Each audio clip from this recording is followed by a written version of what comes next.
আসসালামু আলাইকুম বন্ধুরা, আশা করি সবাই ভালো আছেন। মধ্যযুগের আজকের পর্বে আমরা বাংলা ভাষায় অবক্ষয় যুগ সম্পর্কে 40টি প্রশ্ন নিয়ে আলোচনা করব। তাহলে অবক্ষয় যুগ সম্পর্কে গুরুত্বপূর্ণ যেই টপিকসগুলো আছে সবগুলোই কভার হয়ে যাবে বলে আশা করছি। বন্ধুরা, ভিডিওটির শুরুতেই বলে রাখি, যদি আপনারা বিন্দুমাত্র উপকৃত হয়ে থাকেন অবশ্যই চ্যানেলটি সাবস্ক্রাইব করে আমাদের পাশে থাকবেন। ধন্যবাদ। চলুন তাহলে শুরু করা যাক। 1. অবক্ষয় যুগের ব্যাপ্তিকাল 1760 থেকে 1860 খ্রিস্টাব্দ। 1.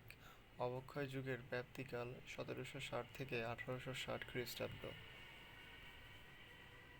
2. মধ্যযুগের সর্বশেষ কবি ধরা হয় কাকে? ভারতচন্দ্র রায়গুণাকর। 3. কোন কবির মৃত্যুর মধ্য দিয়ে মধ্যযুগের অবসান ঘটে? ভারতচন্দ্র রায়গুণাকর। 4. কত সালে মধ্যযুগের বিখ্যাত কবি ভারতচন্দ্র ইহলোক ত্যাগ করেন? 1760 খ্রিস্টাব্দে। 5. অবক্ষয় যুগকে প্রায় শূন্যতার যুগ বলে অভিহিত করেছেন কে? সৈয়দ আলী আহসান। 6. মধ্যযুগের শেষ এবং আধুনিক যুগের শুরু এই সময়টা কী নামে বেশ পরিচিত? যুগ সন্ধিক্ষণ। 7.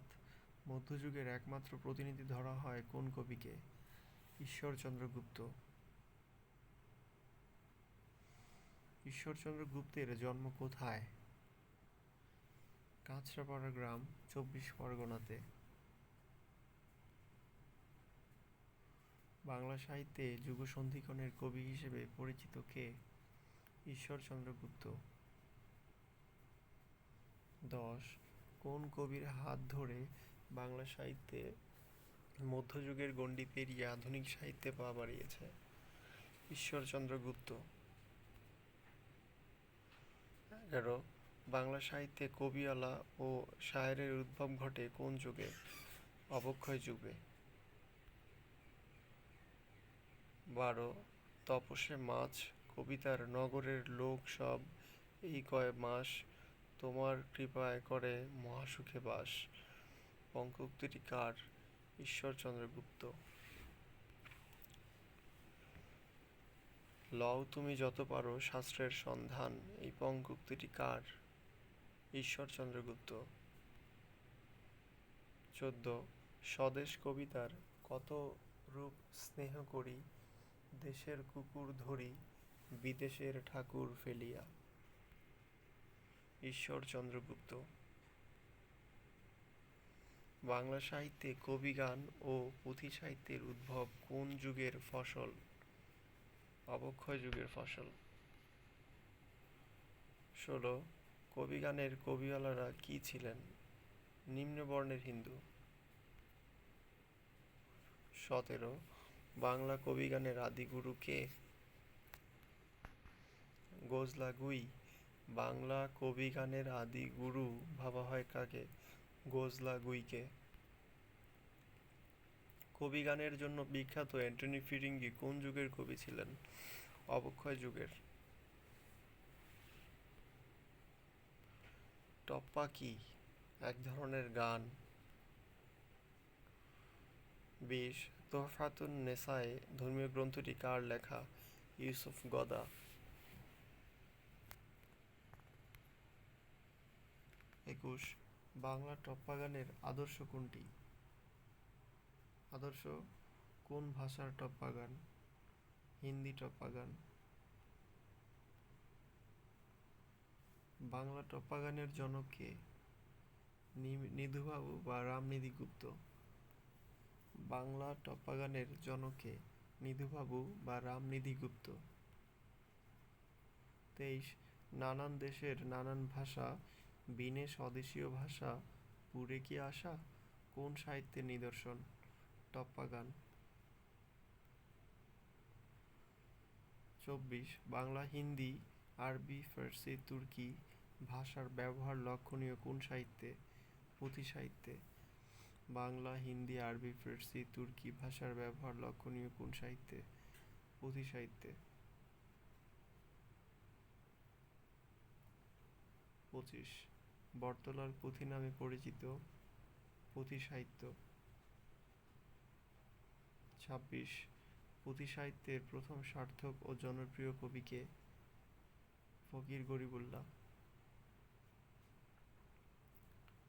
27 সত্যবীরের পুঁথি কার লেখা? ফকির গরিবুল্লাহ। 28 আমির হামজা এর প্রথম অংশের প্রণেতা কে? ফকির গরিবুল্লাহ। 29 আমির হামজার দ্বিতীয় অংশের প্রণেতা কে? সৈয়দ হামজা। আমির হামজা এর দ্বিতীয় অংশের প্রণেতা কে? সৈয়দ হামজা। 30 জৈগুনের পুঁথি ও হাতেম তাই এর প্রণেতা কে? সৈয়দ হামজা। 30 জৈগুনের পুঁথি ও হাতেম তাই এর প্রণেতা কে? সৈয়দ হামজা। 31 বিখ্যাত কাব্য রায়মঙ্গল এর প্রণেতা কে? কবি কৃষ্ণরাম দাস। বিখ্যাত কাব্য রায়মঙ্গল এর প্রণেতা কে? কবি কৃষ্ণরাম দাস। 32 শাক্ত পদাবলী অন্য কি নামে পরিচিত? শ্যামা সঙ্গীত। 32 শাক্ত পদাবলী অন্য কি নামে পরিচিত? শ্যামা সঙ্গীত। 33 শাক্ত পদাবলীর স্রষ্টা কে? কবি রামপ্রসাদ সেন। শাক্ত পদাবলীর স্রষ্টা কে? কবি রামপ্রসাদ সেন। 34 পাঁচালী গানের শক্তিশালী কবি ছিলেন কে? দাশরথি রায়। 34 পাঁচালী গান এর শক্তিশালী কবি ছিলেন কে? দাশরথি রায়। 35 কবিওয়ালা ও শায়েরের উদ্ভব ঘটে কখন? 18 শতকের শেষে এবং 19 শতকের প্রথমার্ধে। খুবই গুরুত্বপূর্ণ একটি প্রশ্ন।